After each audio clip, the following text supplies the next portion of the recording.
How does it feel to be such a legendary jockey in this sport? I never looked at myself as being legendary. I was very successful with what I did, and it was passionate about what I wanted to do, so I got to live a dream. So to me, I was just blessed. I wasn't a legend. How you got started?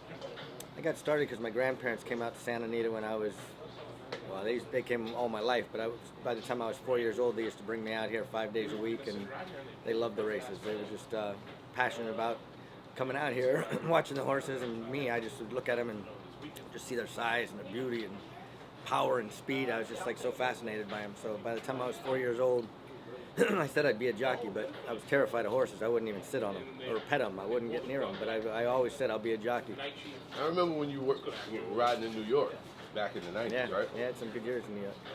And you had a good time up there. Yeah, some good races. Yeah, I had a good run. Remember some of the good horses you rode when you went there? I rode a bunch of good ones. I was fortunate enough to be leading rider at 𝐷𝐸queduct 5 times, and you know, in the summertime, I did some good at Saratoga, but I used to travel a lot for a lot of the trainers, and you know, think about being in the East Coast. You can, on the weekends, if you don't have big business at Saratoga, you can go to parks, you can go to Delaware, you can go to Monmouth Park, you can go to so many other places, and I used to travel a lot for, you know, Bill Mott, Mark Hennig, some of the bigger trainers back in the East Coast, and so I had a great time back there. Talking to Ian Hardy, we were talking about Well Armed and how he made his comeback and did what he did, and to win the World Cup. Yeah. Just saying the great ride that you gave that horse. Oh, thank you.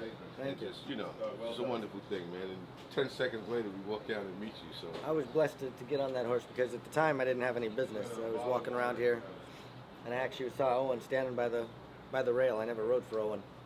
I had a coffee in my hand. I stood there and watched this horse go by, and he said, "Damn it! Everybody goes too fast with this horse."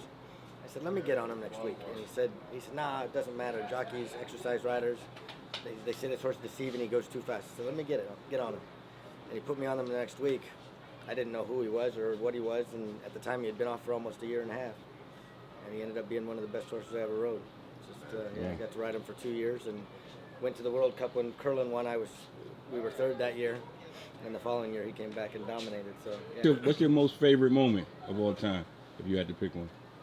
My favorite moment, I would say the most fun race I rode was the Brooklyn Handicap in New York on a horse called 𝐬𝐴𝐳𝐸.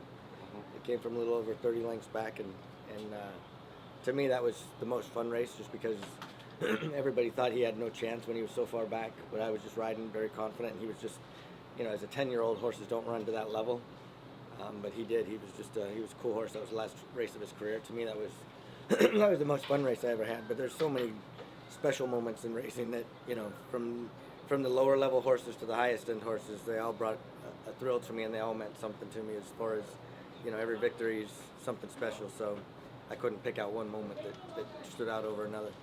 And you know, right, if you had to describe the feeling, right, of crossing the line for the win on a horse, how would you describe I've wished forever, I've always said I wish I could describe it right, because I'd love to share that feeling with everybody else, but there isn't a feel. I can't explain how it is, you know. It's like, it's about accomplishment, it's about joy, it's about victory, it's about, you know, but to me the coolest thing about riding was becoming one with a 1,000-pound animal, you know. It's like, you know, I had success in my early years, but it wasn't until later that I really learned, like, listen to what they want and move with them. Let them get in stride and move to their rhythm. Don't try and force them to do what I want to do.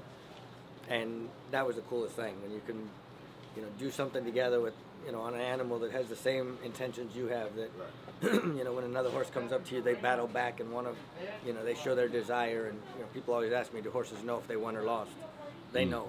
And, you know, it's just like, you know, you see some kids on a soccer team that'll just barely run to the ball. You see other ones that'll charge it, you know, and it's like, horses are the same way, you know. It's they all have different personalities, but you get on those ones that want it. There's nothing like the feeling that, you know, that they portray.